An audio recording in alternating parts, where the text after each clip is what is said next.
Hey everyone. So you're not going to encounter blurs or gradients in every project that you work on. Flat UIs have been popular for a number of years, and personally, I'm a big fan of them myself. Still, every once in a while, a designer will give you a set of mockups that are a little off the beaten path. In this video, we're going to put together a screen that makes use of some basic gradients and blurs. I'm modeling this off a mindfulness and breathing app that I use myself. This video is pretty short and simple, but I think the end result looks really cool. Okay, let's get into it. So here I've got an empty component, and I'm going to start by creating a container view here and putting a blur view inside. And let's make sure we're importing blur view from Expo Blur. Now, blur view requires a tint prop and also an intensity prop. So the tint prop can be either light or dark, and we're going to choose dark here. And for intensity, we're going to set it to 80. It can be any value up to 100. We'll add some placeholder styles to our container and also to our blur view here. And let's create a style sheet down below our component.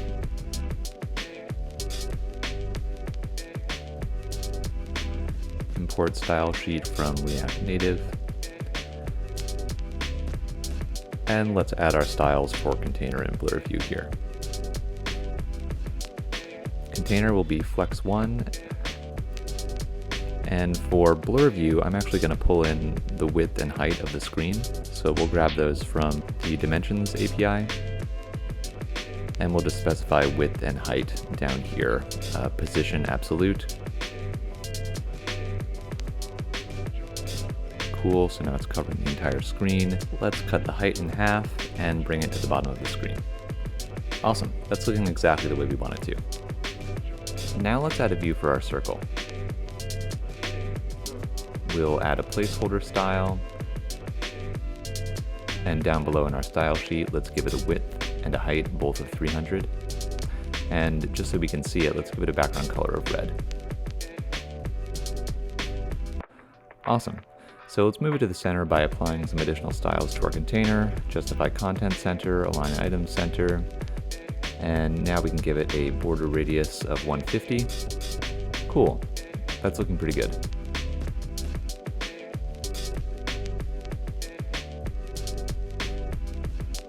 Now inside our circle view, let's add a linear gradient. Let's import it from Expo Linear Gradient and add the required colors prop. Here we're going to go from yellow to red to purple.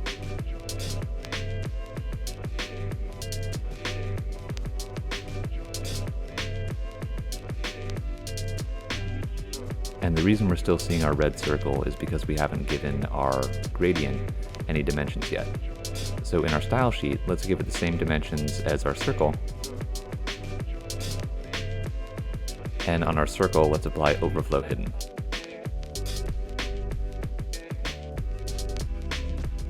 Awesome, this is looking great. Now we can implement our animation. So let's pull in useRef to store an animated value initialized at 1.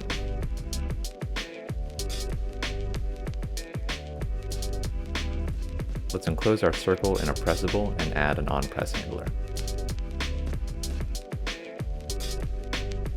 Now let's write a function called handlePress. And inside, let's write out our animation. We'll use Animated's sequence API to run 3 animations, one after another. First, we'll write a timing animation that will animate our scale from 1 to 1.4 with a duration of, say, 1800.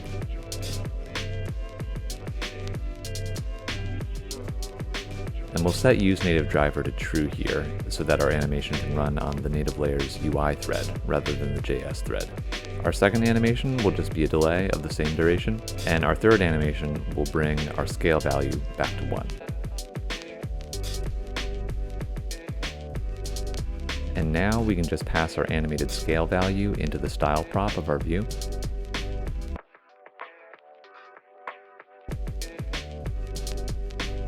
Oh, let's make sure we're using an animated view here. And refresh. And let's press our circle. Okay, almost. I think this might look a little better if we reduce the size of our circle. So let's adjust our style sheet.